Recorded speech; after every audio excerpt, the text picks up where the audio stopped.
Halo teman-teman, kami dari kelompok 1 akan membahas mengenai keberagaman identitas adat istiadat di Indonesia. Halo, saya Anissa Eka Ariyanti dengan NIM 066. Saya Sulastri Sipangkar dengan NIM 088. Saya Dwi Amelia dengan NIM 095. Halo, saya Fajar Agusti Antoni dengan NIM 054. Saya Epri Sintia Simanulang dengan NIM 109. Saya Nalani Silma dengan NIM 027. Kalian tahu apa itu keragaman adat istiadat? Keragaman adat istiadat merupakan keberagaman budaya yang ada di Indonesia, yang kaya akan adat istiadat serta budaya lokal. Adat istiadat adalah sikap atau kelakuan seseorang yang diikuti oleh orang lain dalam jangka waktu lama. Di Indonesia, ada berbagai adat istiadat yang beragam, mencakup norma, nilai, tradisi, dan kebiasaan bersama dari suatu kelompok. Kalian tahu tidak bahwa keragaman identitas budaya daerah itu termasuk permasalahan yang berkaitan dengan pelaksanaan pendidikan multikultural di Indonesia? Nah, cara mengatasinya kita melakukan pengembangan pendidikan multikultural yang sesuai, misalnya 1. Pendidikan dan kesadaran, meningkatkan pendidikan dan kesadaran masyarakat tentang pentingnya menjaga dan menghargai keragaman budaya daerah. Hal ini dapat dilakukan melalui program pendidikan formal dan informal, seperti menyertakan materi tentang budaya daerah dalam kurikulum sekolah dan mengadakan kegiatan budaya di masyarakat. 2. Promosi dan pelestarian, melakukan promosi budaya daerah melalui berbagai media seperti festival budaya, peran seni, dan pertunjukan tradisional. Selain itu, perlu dilakukan upaya pelestarian budaya daerah, seperti dokumentasi, pengumpulan, dan pengarsipan informasi mengenai budaya daerah. 3. Kolaborasi dan partisipasi, mendorong kolaborasi antara pemerintah, masyarakat, dan sektor swasta dalam melestarikan dan mengembangkan budaya daerah.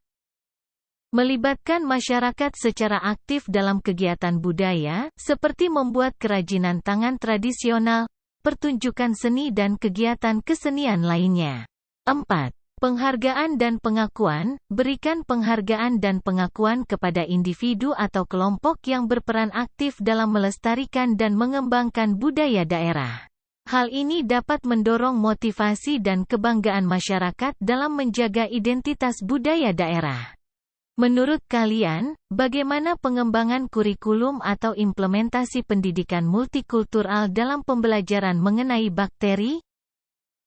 Berikut adalah beberapa langkah yang dapat diambil dalam pengembangan kurikulum dan implementasi pendidikan multikultural dalam pembelajaran bakteri. Pertama adalah menyertakan konten multikultural ini dapat meliputi penelitian yang dilakukan oleh ilmuwan dari berbagai latar belakang budaya, serta penekanan pada peran bakteri dalam budaya dan tradisi masyarakat tertentu. Yang kedua, menggunakan sumber daya multikultural memperkenalkan siswa pada penelitian dan penemuan yang dilakukan oleh ilmuwan dari berbagai latar belakang budaya. Yang ketiga adalah mendorong diskusi dan refleksi selama pembelajaran, dorong siswa untuk berpartisipasi dalam diskusi yang melibatkan perspektif multikultural tentang bakteri.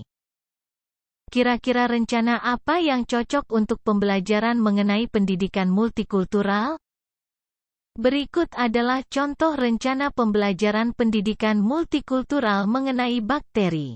Yang pertama, pengantar mengenal siswa untuk berdiskusi mengenai definisi dan peran bakteri dalam kehidupan sehari-hari. Yang kedua, penelitian ilmuwan multikultural. Tugaskan siswa untuk melakukan penelitian tentang ilmuwan dari budaya yang berbeda dan membuat presentasi tentang kontribusi mereka.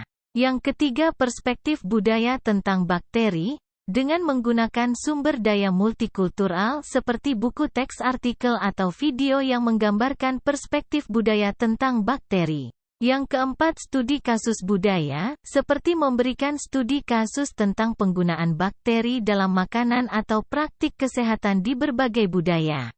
Kelima adalah kunjungan ahli lokal, seperti mengundang ahli lokal atau perwakilan komunitas untuk berbicara tentang penggunaan bakteri dalam makanan tradisional atau praktik kesehatan. Yang keenam adalah refleksi dan evaluasi, seperti mengajak siswa untuk merefleksikan pembelajaran mereka tentang pendidikan multikultural dan pemahaman tentang bakteri.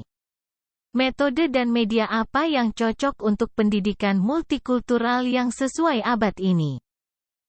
Metode pembelajaran yang pertama, pembelajaran kolaboratif, fasilitas pembelajaran kolaboratif di mana siswa bekerja dalam kelompok yang beragam budaya. Mendorong siswa untuk saling berbagi pengetahuan, pengalaman, dan perspektif mereka tentang bakteri. Yang kedua adalah penggunaan teknologi, memanfaatkan teknologi seperti video konferensi, platform pembelajaran online, atau forum diskusi virtual untuk memfasilitasi interaksi antara siswa dari berbagai latar belakang budaya. Ketiga adalah pembelajaran berbasis proyek. Gunakan pendekatan pembelajaran berbasis proyek di mana siswa diberi tugas untuk melakukan penelitian tentang penggunaan bakteri dan budaya tertentu. Mereka dapat membuat presentasi, video, atau poster yang menggambarkan pengaruh budaya dalam pemahaman tentang bakteri. Yang pertama ada video dan animasi. Gunakan video dan animasi untuk memperkenalkan konsep-konsep tentang bakteri dan keanekaragaman budaya. Video dapat menampilkan ilustrasi visual, narasi, dan wawancara dengan ilmuwan atau anggota komunitas yang berbeda budaya. Kedua ada buku dan materi teks. Gunakan buku dan materi teks yang mencakup aspek bakteri dan keanekaragaman budaya. Pastikan untuk memilih buku yang mencakup perspektif budaya yang beragam dan menggambarkan penggunaan bakteri dalam berbagai konteks budaya. Yang ketiga ada media sosial dan platform berbagi. Memanfaatkan media sosial seperti YouTube, Instagram, atau Twitter untuk membagikan konten terkait bakteri dan keanekaragaman budaya. Terima kasih teman-teman sudah menonton sampai habis. Jangan lupa like dan komen ya. Bye-bye.